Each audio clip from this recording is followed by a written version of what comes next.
Hey YouTube, welcome to another video from SkinnyMedic. In this video I'm going to talk about those of you who are on home oxygen. You know, it's a subject we don't talk about a whole lot, but I want to talk about those who are reliant on supplemental oxygen at home. You know, when the power goes out, most of us start thinking about where the candles are at, where our food's at, when are we going to get electricity on. But for some of you guys, it's, oh my goodness, where's my oxygen at? How long are my oxygen gonna last me? You know, working 911 EMS, that's a lot of our calls here in the South. You know, I'm from South Carolina, and our winter has been very, very mild this year. We're in the middle of February, and just last week we were wearing short sleeve t-shirts. So we haven't had a big snowstorm, but generally when we do have a big snowstorm, everyone's power goes out. So we respond a lot with 911 with people whose power has went out, their oxygen concentrator's not on, and they're becoming short of breath.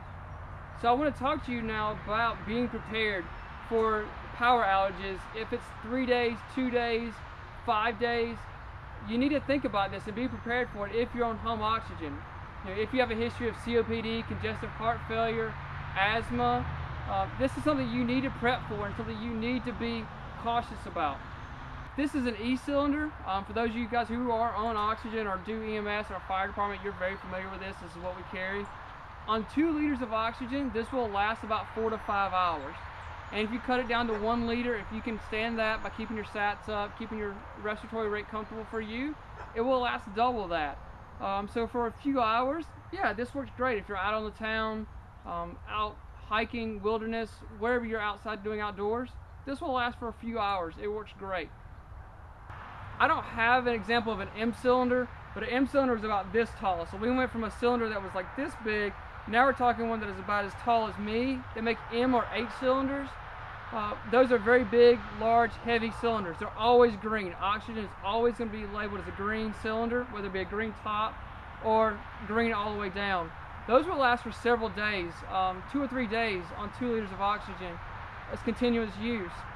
So talk to your family physician. Oxygen is considered a drug in the United States, so you have to have a prescription for it to get it prescribed by your doctor.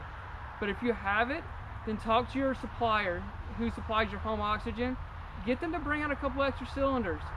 If you're on a concentrator, you have a machine, think about getting a home generator. There's plenty of YouTube videos on talking about that, so you can run your generator system so you can have your oxygen when the power goes out for several days. Another thing to think about too is most of you guys are on oxygen tubing that's about 500 feet long. No, actually it's more like 30 feet, 25 feet, something like that, that runs throughout the house. When that oxygen is traveling through the tubing, it's meeting resistance and slowing down as well. So get a little shorter oxygen tubing with a nasal cannula that goes into your nose. You have less resistance there, so you could move your oxygen down to 1, 2 liters, however makes you feel comfortable during a power outage, to make it last so you can get power back on. I recommend calling your power company that you have power with. You can register with them. So tell them that you're on home O2, and they will try to get to you as quickly as possible, quicker than the rest of the people, so you can have your oxygen back on.